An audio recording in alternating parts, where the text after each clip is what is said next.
स्वागत है आज के इस विश्लेषण में। आज हम आधुनिक भारत के इतिहास के एक ऐसे पन्ने को पलटने जा रहे हैं जो जितना शांत है उतना ही असरदार भी। एक ऐसे राजनेता की कहानी जो असल में एक बेहद विनम्र और शांत स्वभाव के विद्वान रहे हैं।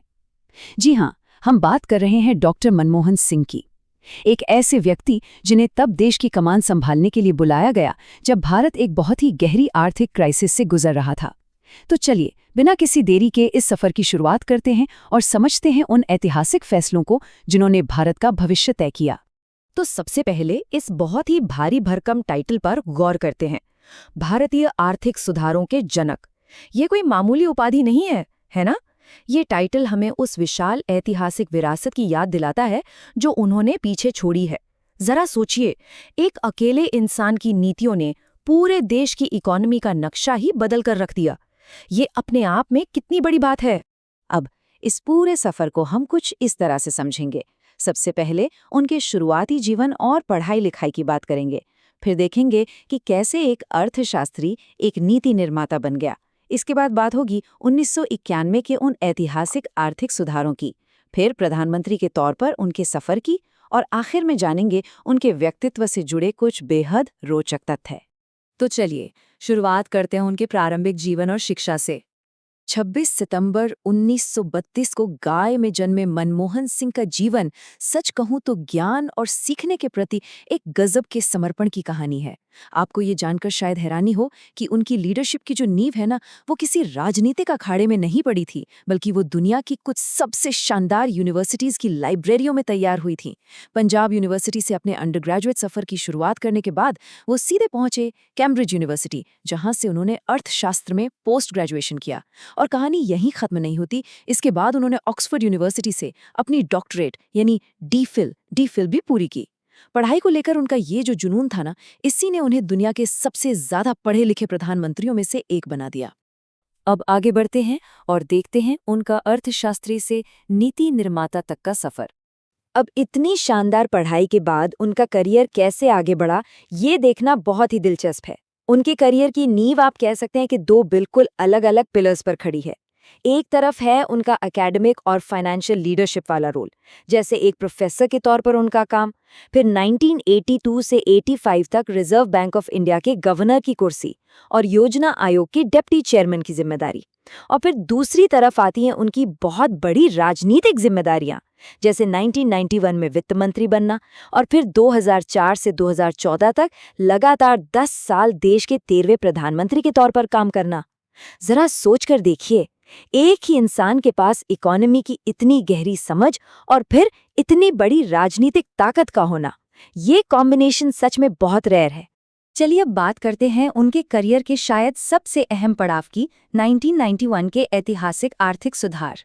साल 1991 आधुनिक भारत के इतिहास का वो टर्निंग पॉइंट जिसने सच में सब कुछ बदल कर रख दिया। देश उस वक्त एक बहुत ही भयंकर आर्थिक संकट से गुजर रहा था। सरकारी खजाना लगभग खाली था और विदेशी मुद्रा भंडार अपने सबसे निचले स्तर पर पहुंच चुका था। ऐसे में तत्कालीन वित्त मंत्री के तौर पर मनमोहन सिंह ने सामने आकर 3 बहुत ही बोल्ड और निर्णायक कदम उठाए। सबसे पहला, उन्होंने उदारीकरण यानी लिबरलाइजेशन के जरिए भारतीय बाजारों के दरवाजे दुनिया के लिए खोल दिए। दूसरा, देश में पूंजी लाने के लिए विदेशी निवेश को जमकर बढ़ावा दिया। और तीसरा, जो शायद सबसे बड़ा गेम चेंजर था, वो था दशकों से चले आ रहे लाइसेंस राज का खात्मा, जिसने भारतीय बिजनेसेस को जकड़ कर रखा हुआ था। ये कोई छोटे मोटे बदलाव नहीं थे, इन्होंने पूरी की पूरी अर्थव्यवस्था का ढांचा ही पलट दिया। और इन सारे कड़े कदमों का सीधा और साफ असर क्या हुआ? भारत की अर्थव्यवस्था ने अचानक से एक जबरदस्त रफ्तार पकड़ ली। जरा सोचिए, जो देश कुछ ही महीनों पहले दिवालिया होने की कगार पर खड़ा था, वो अब विकास के एक बिल्कुल नए और तेज हाईवे पर दौड़ने लगा था। यही वो सुधार थे जिन्होंने आज के इस मजबूत और आधुनिक भारत की एक सॉलिड नींव रखी। अब आते हैं उनके सफर के अगले और सबसे बड़े अध्याय पर, प्रधानमंत्री के रूप में उनका कार्यकाल। समय का पहिया तेजी से घूमता है और हम आ जाते हैं साल 2004 में। भारतीय राष्ट्रीय कांग्रेस के नेतृत्व में मनमोहन सिंह ने देश के 13वें प्रधानमंत्री के तौर पर शपथ ली। ये एक ऐसा मोमेंट था जिसकी शायद बहुत ही कम लोगों ने उम्मीद की होगी। उनका ये जो पूरा कार्यकाल रहा, उसे कई बहुत ही दूरगामी और ऐतिहासिक नीतियों के लिए याद किया जाता है। जैसे सिस्टम में पारदर्शिता लाने और आम इंसान को ताकत देने के लिए आरटीआई यानी राइट टू इन्फॉर्मेशन एक्ट लाया गया। गांव देहात में रोजगार की गारंटी के लिए मनरेगा योजना की शुरुआत हुई। हर बच्चे तक पढ़ाई पहुंचाने के लिए आरटीई यानी राइट टू एजुकेशन लागू किया गया।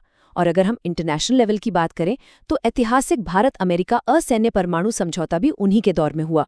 इन सब फैसलों ने समाज और विदेशी कूटनीति दोनों को एक बिल्कुल नई दिशा दे दी। अगर हम 2004 से 2014 तक के उनके इस पूरे 10 साल के कार्यकाल का एक मैक्रो इकोनॉमिक रिजल्ट देखें तो ये बात बिल्कुल सटीक बैठती है कि भारत दुनिया की सबसे तेजी से बढ़ती अर्थव्यवस्थाओं की लिस्ट में आकर खड़ा हो गया। कमाल की बात यह है कि देश के सबसे बड़े राजनीतिक पद पर बैठे होने के बावजूद उन्होंने अपने अंदर के उस असली अर्थशास्त्री को कभी खुद से दूर नहीं होने दिया, और इसका सीधा असर देश की जबरदस्त ग्रोथ रेट पर साफ दिखाई दे रहा था।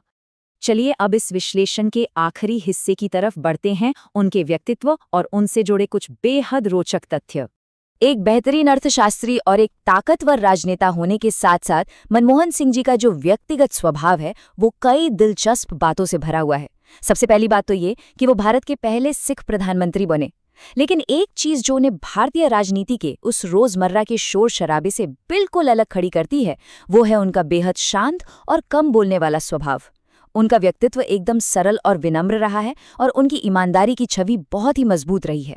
वो सच में एक ऐसे राजनेता रहे जिन्होंने खुद को हमेशा फालतू के विवादों से कोसों दूर रखा और अपना पूरा का पूरा फोकस सिर्फ और सिर्फ अपने काम पर रखा। अब उनके पूरे पब्लिक करियर का सबसे बड़ा और शायद सबसे दिलचस्प राजनीतिक विरोधाभास क्या है पता है? वो ये कि उन्होंने अपनी पूरी जिंदगी में सीधे तौर पर कभी कोई लोकसभा चुनाव नहीं जीता। जी हाँ, और इसके बावजूद उन्होंने पूरे 10 साल तक दुनिया के सबसे बड़े लोकतंत्र के प्रधानमंत्री की कुर्सी संभाली। ये बात उनके सफर को न सिर्फ बहुत ही यूनिक बनाती है बल्कि ये भी साबित करती है कि उनका लीडरशिप वाला रोल किसी पॉपुलैरिटी कॉन्टेस्ट का नतीजा नहीं था, बल्कि उनकी गहरी नॉलेज और उनके विशाल अनुभव का सम्मान था। साल 1987 ये साल उनके जीवन का एक और बहुत बड़ा मील का पत्थर है। इसी साल उनके अभूतपूर्व योगदान को देखते हुए उन्हें भारत के दूसरे सबसे बड़े नागरिक सम्मान पद्म विभूषण से नवाजा गया था। और बात सिर्फ भारत की नहीं है, उन्हें दुनिया भर से ढेरों इंटरनेशनल अवार्ड्स भी मिले हैं।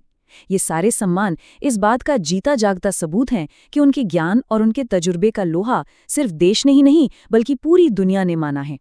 तो आखिर में जब हम इन सारे फैक्ट्स, उनकी बनाई नीतियों और उनके इस लंबे सफर को एक साथ जोड़कर देखते हैं तो हमारे सामने क्या तस्वीर उभरती है? तस्वीर बिल्कुल साफ है। चाहे वो 1991 के ऐतिहासिक आर्थिक सुधार हों या फिर एक प्रधानमंत्री के तौर पर उनकी दूरदर्शी नीतियां, डॉक्टर मनमोहन सिंह ने सचमुच भारत की अर्थव्यवस्था को एक बिल्कुल नई दिशा दी। उनका ये योगदान इतना बड़ा है कि भारतीय इतिहास में इसे हमेशा एक टर्निंग पॉइंट के रूप में याद रखा जाएगा। और इसी के साथ हम आज के इस विश्लेषण को एक बहुत ही दिलचस्प सवाल के साथ खत्म करते हैं। जरा सोचिए, आने वाले समय में इतिहास इस विनम्र और खामोश रहने वाले विद्वान को उनके द्वारा किए गए उन विशाल आर्थिक सुधारों के शोर और उसके परमानेंट असर के सामने कैसे तौलेगा? ये जो कंट्रास्ट है ना, एक तरफ बिल्कुल शांत रहने वाला इंसान और दूसरी तरफ उनके काम की इतनी बड़ी गूंज, यही वो चीज़ है जो आने वाली पीढ़ियों को उनके बारे में जानने के लिए हमेशा प्रेरित करती रहेगी। तो बस इसी विचार के साथ आज का ये सफ़र हम यहीं रोकते हैं। हमारे साथ जुड़ने और इस विषय को इतनी गहराई से समझने के लिए आपका बहुत बहुत शुक्रिया।